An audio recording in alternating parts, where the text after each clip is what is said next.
Bismillahirrahmanirrahim. Assalamualaikum warahmatullahi wabarakatuh. Waalaikumsalam.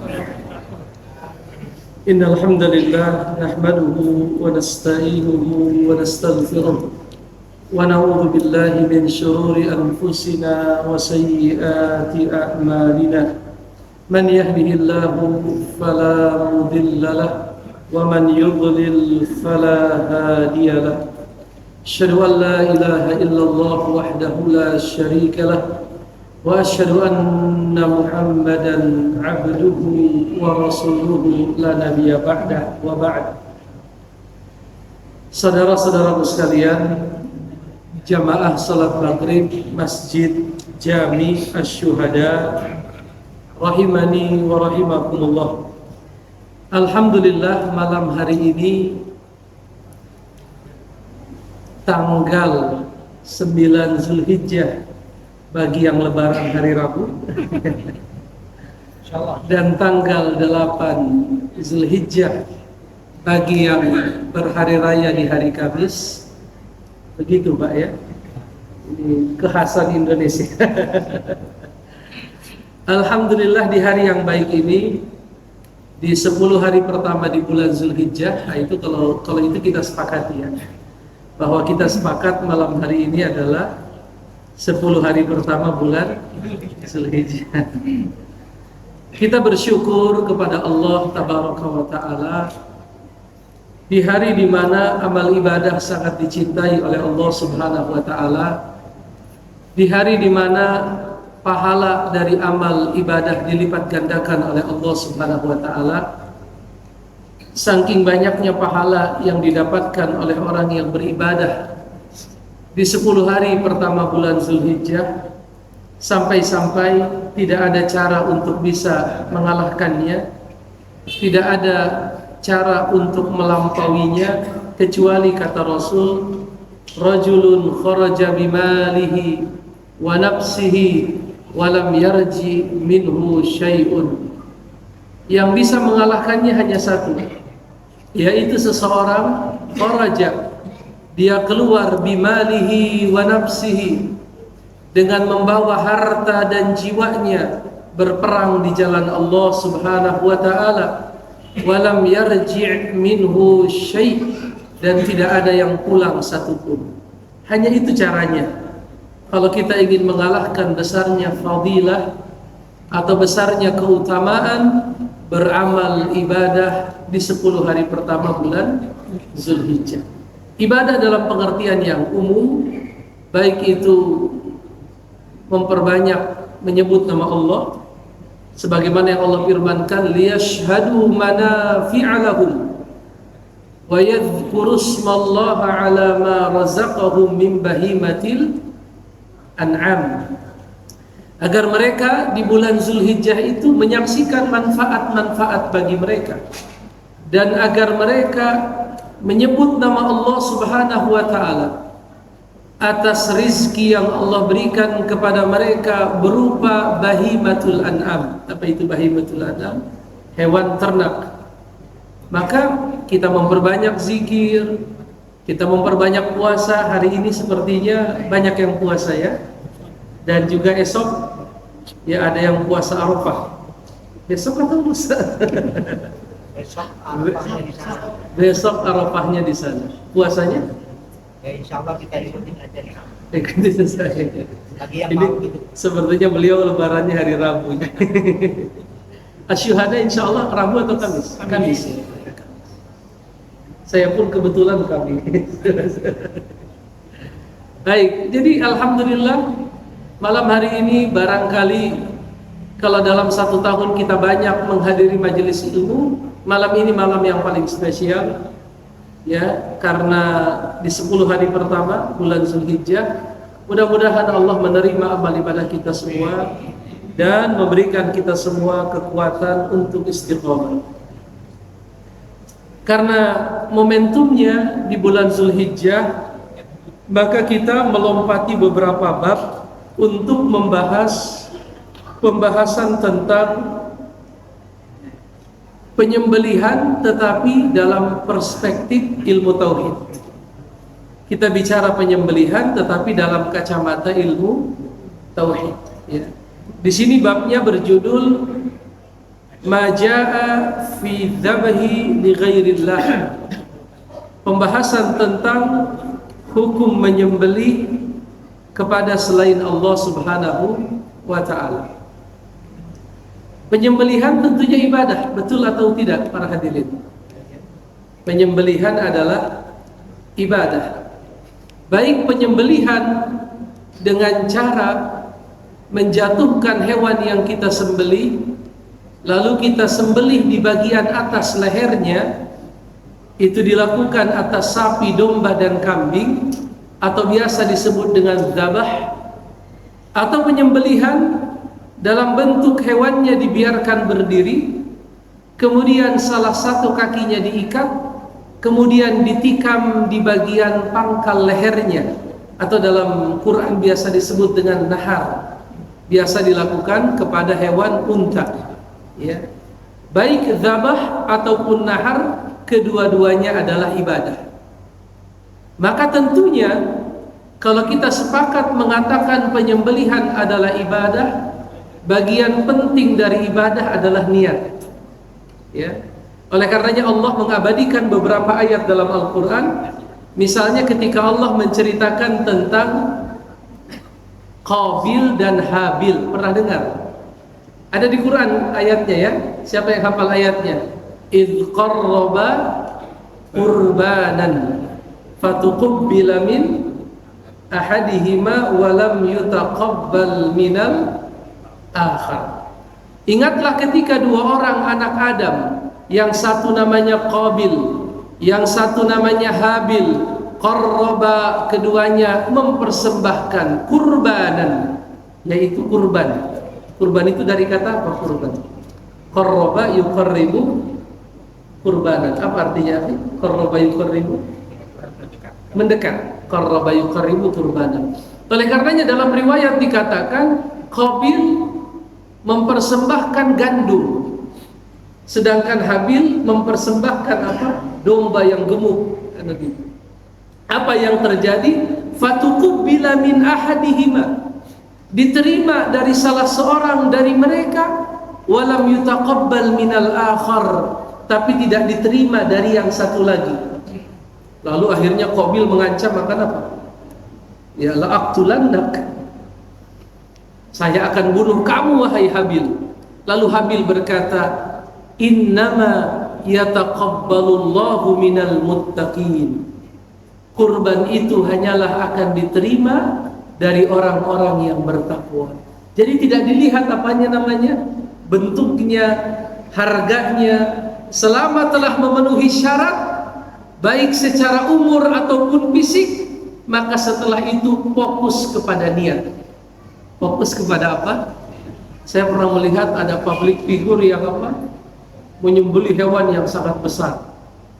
Itu semenjak dibeli dari petani 1 bulan sebelumnya sampai dibawa ke rumah, sehari bisa berapa video dibuat konten.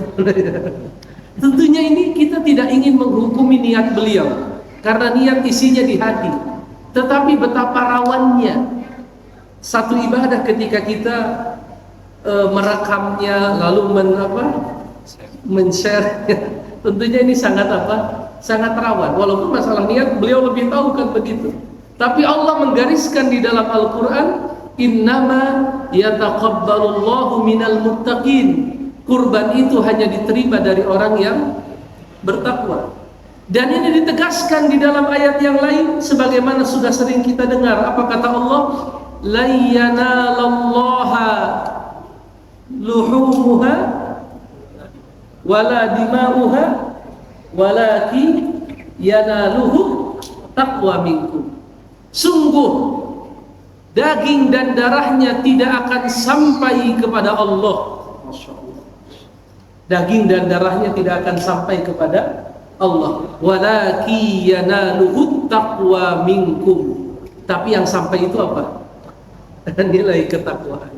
Oleh karenanya mumpung masih ada kesempatan, mari sama-sama kita ikhlaskan niat kita bagi yang ingin berkurban, bahwa bagian penting dari kurban setelah kita pastikan umurnya pas itu hewan, setelah kita pastikan kriteria fisiknya sudah memenuhi syarat, maka setelahnya pastikan niat kita apa?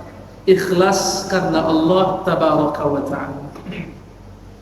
Jadi penyembelihan itu ibadah. Kalau ibadah berarti ada banyak macamnya, betul ya? Bisa wajib, bisa sunnah, bisa apa lagi? Kalau haram bisa nggak ibadahnya? Haram itu kalau ditinggalkan karena Allah bisa bernilai ibadah. Haram itu kalau ditinggalkan karena Allah bisa bernilai ibadah. Atau mungkin kita katakan penyembelihan itu ada yang wajib, ada yang sunnah, ada yang mubah, boleh jadi ada yang haram. Dari sisi cara boleh jadi ada yang makruh, ada yang wajib. Apa contohnya sembelihan yang wajib? Kalau kurban, rekan-rekan sekalian, bapak-bapak, ibu-ibu, apakah mungkin kurban berubah menjadi wajib? Atau sebelumnya kita bahas dulu apa hukum kurban? Jangan-jangan ada yang berpendapat wajib. Menurut para hadirin, berkurban wajibkah atau sunnah? Sunnah. Wajib bagi yang Beliau kasih yang lebih rinci apa Pak? wajib bagi yang mampu. Wajib bagi yang mampu. Artinya kalau yang mampu nggak berkurban dosa, begitu? Nggak boleh dekat-dekat soal tempat sholat. Jangan dekat-dekat tempat sholat. Kalau dia punya kemampuan tapi dia tidak mau berkurban, jangan dekat-dekat tempat sholat. Artinya itu ancaman. Ancaman bagi yang mampu. Ancaman bagi yang mampu. Man kana lahu sa'atun wa lam yudhi fala yaqrabanna musallana, kata Nabi. Barang siapa yang memiliki sa'at, apa sa'at? Sa'at, lapang. Wa lam yudhi, tetapi dia tidak mau melakukan udhiyah. Nah, kalau di kita biasa kurban ya. Kalau dalam bahasa Nabi yang saya tahu adalah udhiyah. Bukan apa? Kurban. Walam yudhi, dan dia tidak berkurban. Fala yaqrabanna musallana, janganlah dia mendekati tempat kami sholat. Jadi jangan gabung sama kami. Jadi Nabi seolah-olah mengancam. Jelas atau tidak? Sebagian ulama seperti Al-Imam Abu Hanifah berpendapat berkurban adalah wajib bagi yang mampu. Adapun pendapat jumhurul ulama, dan itu pendapat yang lebih kuat, berkurban sunnah muakkadah. Sunnah muakkadah. Karena larangan mendekati musola atau tempat sholat tidak harus dipahami sebagai sesuatu yang haram. Sebagaimana Nabi berkata, barang siapa yang memakan sesuatu yang berbau di mulutnya, jangan mendekati musola kami. Apakah memakan yang berbau itu haram? Tidak. Haram atau tidak? Apa yang berbau contohnya? Bawang putih, Bawang putih, bawang merah. Kenapa Bapak bilang malu? Jengkol, pete. Orang makan jengkol, makan pete, lalu dia tidak gosok gigi, lalu dia pergi ke masjid, haram atau makruh? Makruh, kan begitu. Artinya larangan sekedar tidak boleh ke masjid belum tentu juga sesuatu yang dilarang itu adalah apa? Haram, kan begitu. Apalagi ada dalil di mana Nabi berkata, "Idza ra'aitum hilala dzulhijjah," apabila kalian melihat hilal Zulhijjah sudah masuk, wa arada ahadukum an yudhhiya, dan salah seorang dari kalian hendak berudhiyah, falyumsik an sya'rihi wa azfarihi, maka janganlah dia memotong rambut dan kukunya. Yang ingin kita garis bawahi kalimat arada an yudhhiya, dia pengen berkurban. Barang siapa yang mengetahui masuknya Zulhijjah dan dia ingin berkurban, menurut para hadirin, kalimat ingin berkurban memberikan kesan sunnah. Betul tidak Pak? Dan dia ingin berkurban, itu memberikan kesan apa? Sunnah. Walaupun kalau kita baca dalam kitab fikih, banyak di antara jumhur ulama yang berpendapat berkurban sunnah muakkadah, di waktu yang sama mereka berpendapat meninggalkan kurban bagi yang mampu makruh. Apa? Makruh, sesuatu yang nggak pantas. Memang kita berkurban sebagai bentuk apa sebenarnya Pak? Berkurban itu bentuk syukur. Masya Allah. Inna a'tainakal kautsar fasalli li rabbika wanhar. Sesungguhnya kami telah memberikan kamu nikmat yang banyak. 1 tahun ini alhamdulillah kita diberikan nikmat lahir dan batin. Kalau nikmat lahir apa? Badan yang sehat alhamdulillah, ya, keamanan, keselamatan, apalagi Pak? Hewan. Apa Pak? Hewan. Hewan apa Pak? Binatang. Dikasih nikmat, harta dan lain sebagainya, maka sebagai bentuk syukurnya adalah apa? Fasholli li rabbika wanhar. Kalau kita lihat penafsiran mayoritas ahli tafsir, fasholli ay sholli salata Idul Adha. Laksanakanlah salat Idul Adha, wanhar, menyembelihlah setelah selesai Idul Adha. Kembali ke pertanyaan saya. Apakah mungkin berkurban jadi wajib?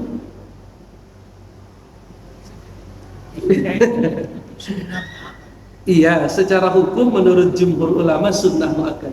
Tapi apakah mungkin berubah jadi wajib? Bisa. Barakallahu fiik. Dengan bernazar, akhi, ya. Ada seseorang berkata, kalau seandainya anak saya diterima di kampus fulan, saya bernazar akan berkurban 1 ekor sapi di bulan Zulhijjah misalnya. Maka jadi wajib atau sunnah? Wajib. Apa yang membedakan kurban yang bersifat wajib dengan kurban yang bersifat sunnah? Ada bedanya tidak? Niat.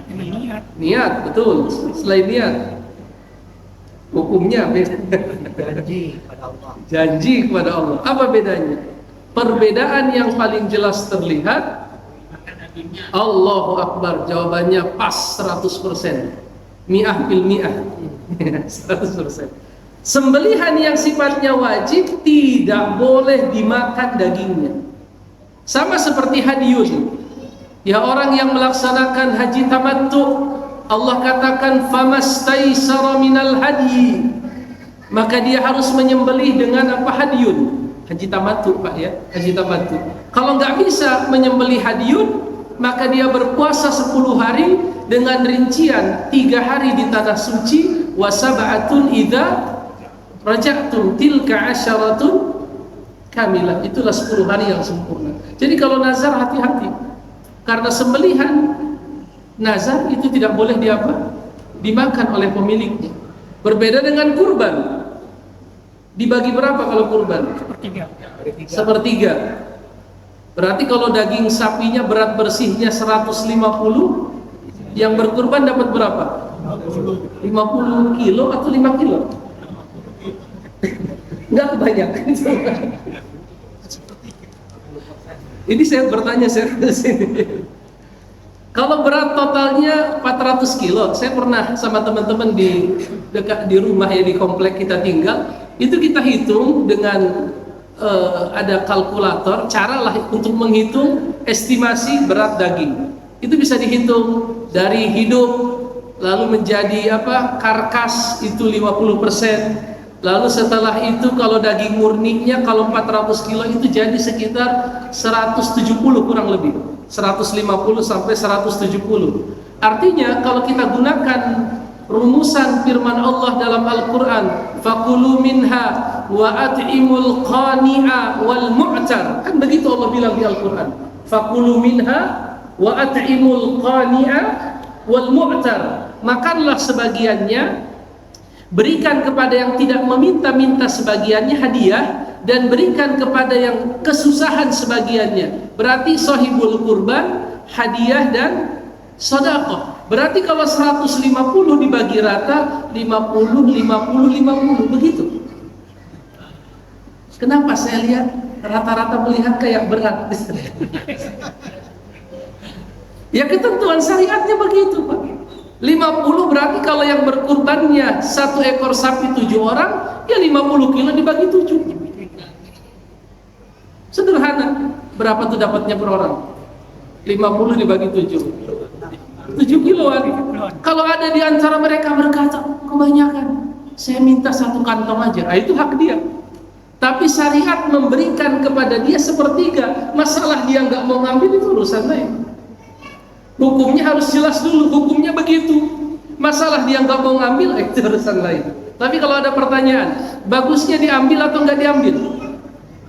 Kata para ulama, bagusnya diambil walaupun sekedarnya tabarrukan dalam rangka mencari keberkahan, karena di dua ayat terkait dengan kurban semuanya diperintahkan untuk makan.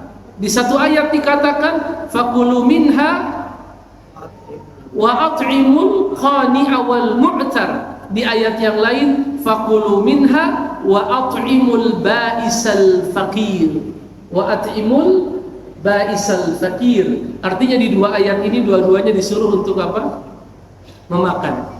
Jelas Pak ya? Jadi dibagi tiga, tapi kalau nggak diambil pun tidak masalah. Dan jangan ditanya, kok banyak amat Ustaz? Ya terserah dia. Terserah syariat mau bagi berapa. Nanti sahibul Quran barangkali mau bagi lagi ke tetangganya atau keluarganya, atau mungkin ingin dia masak lalu dia undang apa? Keluarga besarnya dan lain sebagainya. Berarti kurban bisa berubah menjadi wajib, rekan-rekan sekalian. Bisa menjadi sunnah, dan itu hukum asalnya. Dan sembelihan itu bisa mubah. Kalau saja sembelihan itu min ajlil laham, tujuannya semata-mata untuk ngambil daging. Di RPH hari-hari ini kan potong daging. Apakah itu wajib? Enggak. Sunnah? Enggak juga. Lalu apa dong? Mubah. Apakah bisa sembelihan menjadi haram? Kapan sembelihan menjadi haram? Syirik. Sembelihan yang syirik. Kalau sembelihannya untuk tujuan kesyirikan, kemusyrikan, itulah sembelihan yang walaupun sebelum nyembelih baca Al-Fatihah. Dia nyembelihnya di pantai selatan, di pinggir laut, sebelum nyembelih dia bilang Al-Fatihah kan. Setelah itu dia sembelih. Apa status dagingnya? Bangkai, haram. Allah katakan di antara yang diharamkan di dalam Al-Quran, wa ma uhilla bihi li ghairillah. Apa itu artinya? Dan apa-apa dari hewan yang disembelih bukan karena Allah. Walaupun dia membaca bismillah, tapi kalau niatnya bukan karena Allah, karena jin, atau karena apa yang paling umum? Sedekah bumi, apalagi tumbal, bikin jembatan, bikin gedung supaya nggak diganggu sama setan. Itu bangkai. Itu disebut apa? Bangkai. Dan sembelihannya adalah haram. Sesajen. Haram Pak, yang nggak boleh dimakan itu. Kalau dia sesajennya beli daging matang begitu di tukang ayam bakar Sukabumi, dia jadikan sesajen. Boleh nggak dimakan? Adanya halal. Hah? Boleh. Boleh. Boleh. Boleh halal. Halal Halal. makanannya. Betul. Yang nggak boleh itu yang disembelih untuk selain Allah. Jadi ketika disembelih ditujukan untuk selain Allah. Artinya kalau beli di toko, di warung, kemudian ditaruh di sesajen, itu masih boleh. Haram. Saya lihat khilaf ini. Halal makanannya itu Pak. Haram boleh. Baik. Allah alam bisawab. Daripada dibuang. Ya lebih hati-hati, jangan dimakan. Walaupun sebagian ulama berpendapat tidak haram juga. Karena yang haram itu kan kalau disembelih karena selain Allah. Nah, ketika dia disembelih karena Allah, hanya saja dia digunakan dalam apa? Sesuatu yang menyimpang, dan itu tidak mengubah status makanan itu sebagai sesuatu yang halal. Walaupun pelakunya mungkin dianggap sebagai apa? Musyrik. Lain cerita dia di depan berhala dia sembelih. Kalau dia muslim ya dia keluar dari Islam, dan sembelihannya dianggap bangkai. Ya, sembelihannya dianggap bangkai. Di dalam kondisi-kondisi yang tadi kita sebutkan, baik kondisi sembelihan yang wajib, kondisi yang sunnah tadi contohnya apa? Kurban. Selain kurban, akikah. Akikah juga sunnah. Kalau yang mubah banyak. Ya, yang mubah banyak. Di zaman Nabi ada yang menyembelih sebelum sholat. Maka Nabi berkata, barang siapa yang menyembelih sebelum sholat, falyazbah makanahu, hendaknya disembelih yang lain sebagai gantinya. Kalau tidak ada, nggak punya duit lagi. Nah, itu resiko. Itulah pentingnya berilmu sebelum apa? Beramal. Kalau terlanjur disembelih sebelum sholat, dagingnya halal tidak?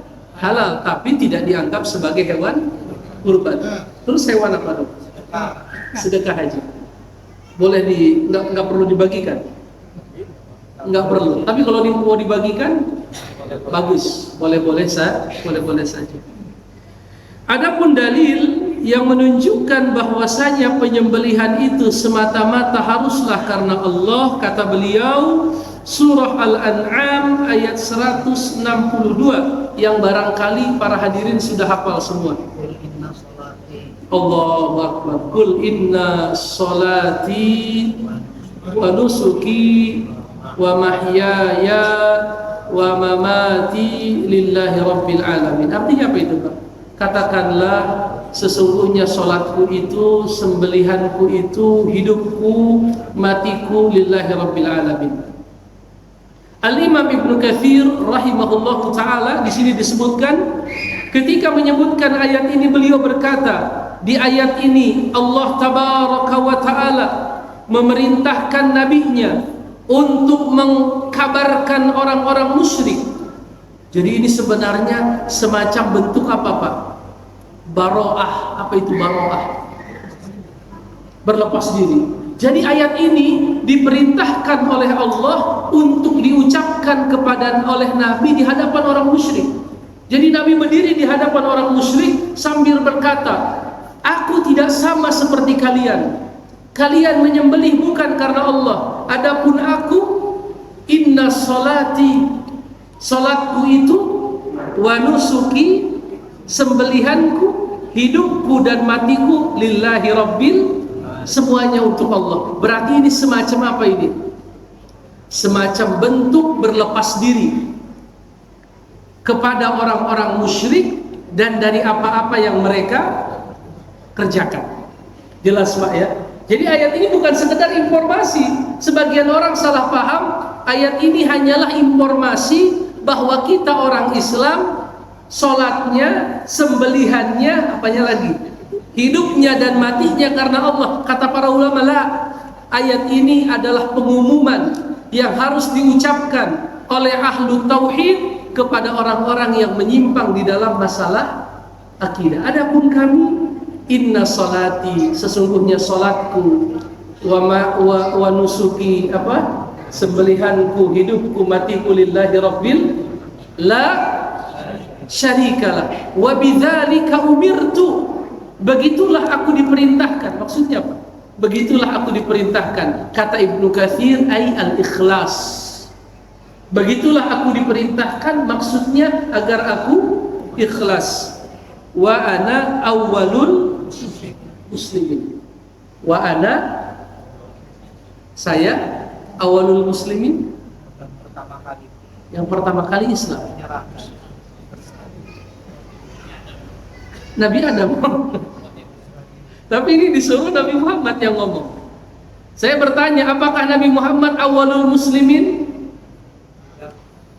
Kalau Nabi Muhammad awalul muslimin, lalu Nabi Adam dan yang lainnya apa dong? Nabi Muhammad adalah awalul muslimina min ummatihi. Ada penjelasannya di ujung. Awalul muslimin min ummatihi. Beliau adalah orang Islam pertama-tama, bukan semenjak manusia diciptakan, tapi min ummatihi. Di antara umat beliau, semenjak beliau diutus, maka beliaulah orang pertama yang berstatus sebagai, kalau orang sebelum beliau banyak, tidak banyak. Nabi Ibrahim Muslim, Nabi Musa Muslim, Nabi Isa Muslim, Nabi Yakub Muslim, mereka semua Muslim. Tapi Nabi Muhammad, kalau kita awalul muslimin atau minal muslimin? Wa ana minal muslimin kalau kita, ya. Kalau Nabi awalul muslimin. Baik. Adapun ayat yang kedua terkait dengan wajibnya mengikhlaskan penyembelihan, para hadirin sudah tahu semua firman Allah, fasholli li rabbika wanhar. Apa artinya itu? dirikanlah sholat dan berkurbanlah semata-mata karena siapa? Karena Allah tabaraka wa ta'ala. Adapun hadisnya banyak terkait dengan kewajiban menyembelih hanya untuk Allah Subhanahu wa ta'ala. Misalnya hadis riwayat Imam Muslim, Rasulullah bersabda, la'anallahu man dzabaha li ghairillah. Allah melaknat orang yang menyembelih bukan karena Allah. Itu jelas ya. Allah melaknat orang yang menyembelih bukan karena Allah. Wa la'anallahu man la'ana walidayhi. Dan Allah melaknat orang yang melaknat kedua orang tuanya. Maksudnya apa itu melaknat kedua orang tua?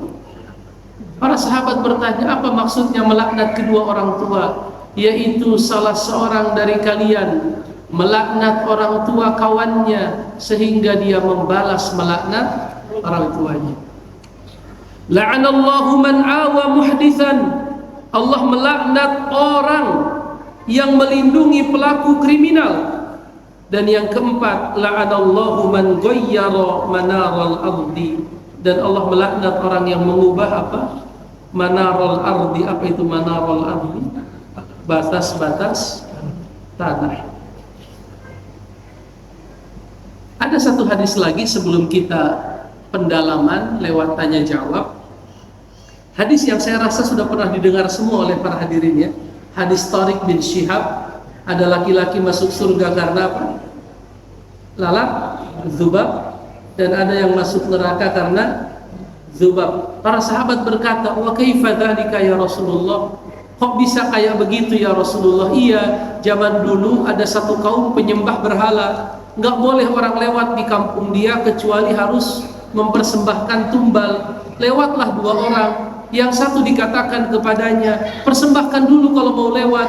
Lalu dia berkata, ma indi syai'un uqarribuhu. Aku tidak punya sesuatu yang bisa aku persembahkan. Qarrib walau dzubaban, persembahkan walau seekor lalat. Maka dia mempersembahkannya, lalu dia dibolehkan lewat. Allah murka kepadanya, Allah masukkan dia ke dalam neraka. Yang satu lagi dikatakan kepadanya, persembahkan sesuatu. Dia katakan, aku tidak akan pernah mempersembahkan sesuatu pun kepada selain Allah. Maka dia dibunuh. Karena itu dia masuk ke dalam surga. Artinya ini masalah menyembelih karena Allah bukan main-main. Dia masalah surga dan apa? Neraka. Jadi ini nggak main-main kan? Ini masalah surga dan neraka. Artinya masalah tauhid dengan syirik. Masalah iman dengan kufur. Karena menyembelih karena Allah adalah tauhid iman, dan menyembelih bukan karena Allah adalah di antara kesyirikan yang menyebabkan batalnya apa? Keislaman. Wallahu a'lam bishawab. Kita tanya jawab. Biasanya banyak pertanyaan. Ada 4 Pak. Ada 4 Pak. Ya. Gimana? Hah? Kita mulai tanya jawab Pak Andi ya. Baik. Silakan. Yang pertama, pengertian takwa bukan dagingnya, bukan darahnya tadi. Mana takwa di situ apa? Yang kedua, dalam surat Al-An'am 162 itu kebanyakan ustaz itu menerjemahkan kul inna sholati wa nusuki itu ibadah, bukan sembelihan. Kebanyakan ustaz ceramah-ceramah itu. Baik. Ya, yang ketiga, niat sembelih berkurban, tetapi ada yang numpang akikah. Kan yang sembelih itu tanya, siapa lagi yang mau akikah ini? Padahal itu hewan kurban. Kemudian keempat, hewan cacat ketika turunkan dari mobil, dari truk. Padahal orang kan sudah Artinya ketika dari tukang dagangnya masih bagus. Lalu kakinya patah, nggak boleh itu. Terima kasih. Yang pertama, Allah alam bishawab, yang dimaksud dengan ketakwaan itu bisa kita pahami sebagai keikhlasan. Yataqabbalullahu minal muttaqin. Yang diterima itu dari orang-orang yang bertakwa, yaitu dari orang-orang yang ikhlas. Karena Nabi pernah mendefinisikan takwa itu dengan ikhlas. Nabi berkata, at-taqwa hahuna. At-taqwa hahuna. Takwa itu di sini kata Nabi, maksudnya keimanan. Ya. Apakah bisa dipahami dengan amalan hati? Iya, amalan hati. Apa amalan hati yang dimaksud? Al-ikhlas. Al-ikhlas. Itu yang pertama. Yang kedua masalah tadi niat. Niatnya Sebelum berkurban tapi Oh iya. orang akikah. nggak bisa digabungkan antara niat akikah dengan niat kurban. Harus dipilih salah satunya. Tapi berakikah di hari kurban mungkin saja. Ada seorang anak lahir tanggal 3 Zulhijjah atau tanggal 4 Zulhijjah. Hari ke-10, hari ke-7-nya adalah tanggal 10, maka dia berakikah di hari raya Idul Adha, boleh tidak? Tidak masalah. Jelas Pak? Tapi tidak bisa digabungkan niat kurban dengan niat akikah, kecuali dia niatnya dua dengan dua hewan yang berbeda, la ba'sa bih. Enggak ada masalah kalau dengan dua hewan yang berbeda. Tapi kalau dengan satu hewan yang sama disatukan antara niat kurban dengan akikah, wallahu a'lam bishawab, enggak, karena masing-masing memiliki hukum dan masing-masing memiliki keutamaan. Yang ketiga, 162 tadi. enggak ada masalah mengartikan nusuk dengan arti ibadah, karena memang secara bahasa an-nusuk artinya ibadah. Tetapi menurut penafsiran para ulama salaf, nusuk artinya penyembelihan. Ya, siapa ulama salaf yang menafsirkan demikian? Banyak. Misalnya di sini disebutkan di antara ulama salaf yang menafsirkan nusuk adalah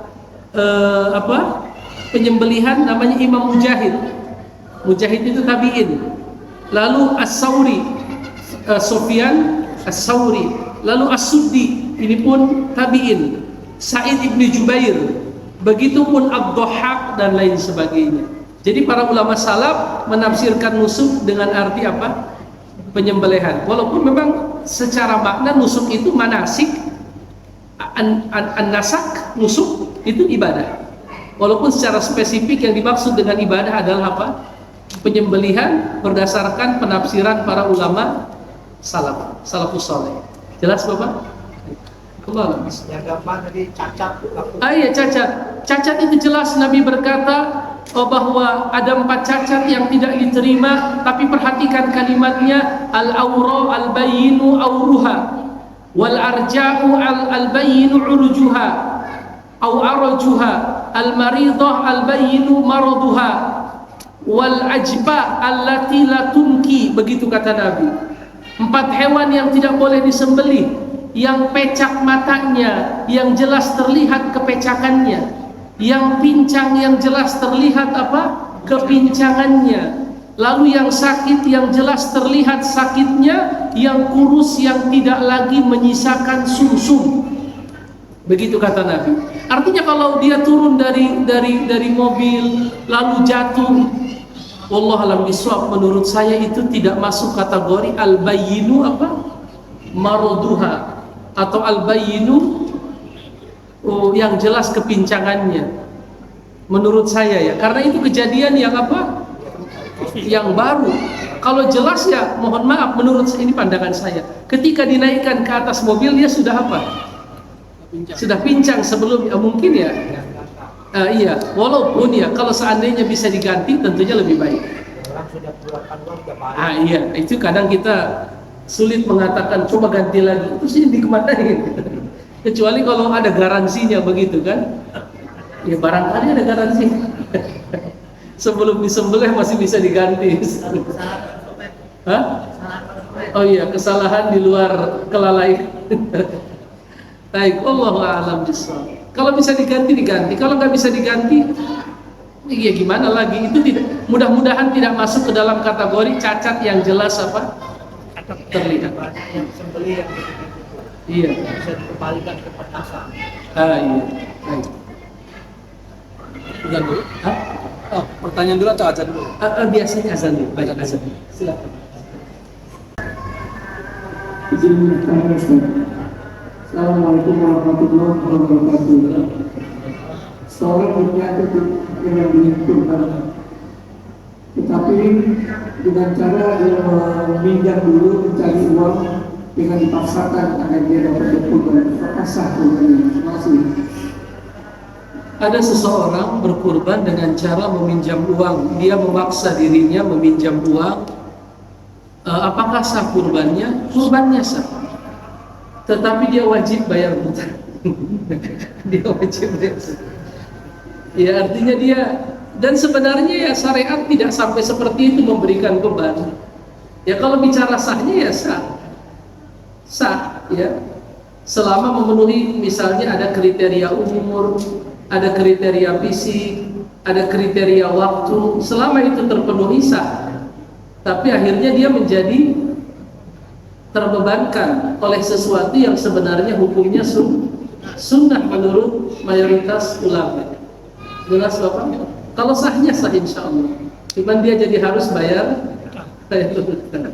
Allah. Assalamualaikum Ustaz. Salam. Seorang yang berangkat haji, kita tidak tahu mana dia ilmunya. Setelah dia tahu ilmunya, akhirnya banyak yang salah. Itu ada kewajiban membayar dam nggak? Kalau ada kewajiban untuk puasa di sana 3 hari, di Indonesia 7 hari itu akan puasa. Dia tahu dia setelah berilmu, dia zaman dulunya seperti apa kata Bukhula. Sebenarnya saya mikir kan di buku disebutin jeda tempat mikot. Kita orang tahu jeda itu mikot kan. Itu ada kewajiban bayar dam aja, membayar kapal-kapal dengan ada lain kan. Baik, kalau yang saya tahu haji Indonesia itu ya memang semuanya tamattu, haji tamattu. Kecuali mungkin petugas-petugas yang datang haji-haji khusus ya, yang datang 1 hari sebelum penyelenggaraan haji, mungkin mereka hajinya ifrat misalnya. Ada kan yang berangkat 1 hari sebelum wukuf, berangkat mereka dapat undangan dari Raja Salman dan lain sebagainya. Mungkin saja itu bisa. Tetapi umumnya yang mendaftar dengan metode yang umum, istilahnya yang reguler begitu, itu pasti haji tamattu. Yang saya ingat haji tamattu itu sudah include dengan ongkosnya kalau saya tidak salah. Tapi perlu dipastikan lagi. Seingat saya itu jamaah haji sudah diakomodir, yang saya tahu ya. Tapi butuh nanti siapa yang sudah pernah haji coba nanti dilihat itu gimana skemanya. Jadi haji tamattu ya harus mau tidak mau membayar dam. Dan Bapak tahu alasannya kenapa haji tamattu membayar dam? Karena mereka berangkat misalnya di awal bulan Zulqa'dah karena kebagian kloter pertama, sampai taruhlah di Jeddah atau di Madinah mereka umroh dari miqat, lalu selesai umroh mereka tahallul, lalu pakai pakaian seperti layaknya orang Mekah. Orang Indonesia pakai koko atau pakai gamis, lalu mereka tamattu bersenang-senang. Ada yang kulineran, ada yang itu tamattu bersenang-senang. Nanti tanggal 8 ya mereka mulai bersiap-siap untuk melaksanakan ihram haji. Semestinya yang bukan orang Mekah kalau mau ihram keluar dulu dari Mekah ke Tanim atau ke Ji'ranah atau ke mikot terdekat, lalu ihram lagi dari situ, kemudian masuk lagi. Nah, jamaah haji Indonesia yang tamattu nggak keluar dulu ke mikot, tapi ihramnya dari tempat di mana mereka menginap, yaitu di hotel. Berarti ada kewajiban yang ditinggalkan, terkena Nah, itu gambarannya begitu. Adapun masalah menjadikan Jeddah sebagai mikot itu dipatwakan oleh MUI bisa. Walaupun kalau kita lihat fatwa dari ulama Saudi sendiri yang mereka tinggal di sana, saya pernah baca fatwa Syekh bin Baz itu dibilang bukan mikot. Mikot orang Jeddah itu yang paling dekat mikotnya orang Riyadh, namanya Qarnul Manazil. Qarnul Manazil. Tapi ya bagaimana negara kita mengambil fatwa tersebut bahwa tidak masalah bermikot di mana? Di Jeddah. Maka saya nggak bisa mengatakan tidak sah. Saya hanya bisa mengatakan bahwa pendapat itu misalnya mungkin marjuh, lemah. Tapi untuk mengatakan bahwa itu adalah pelanggaran, ini agak sulit.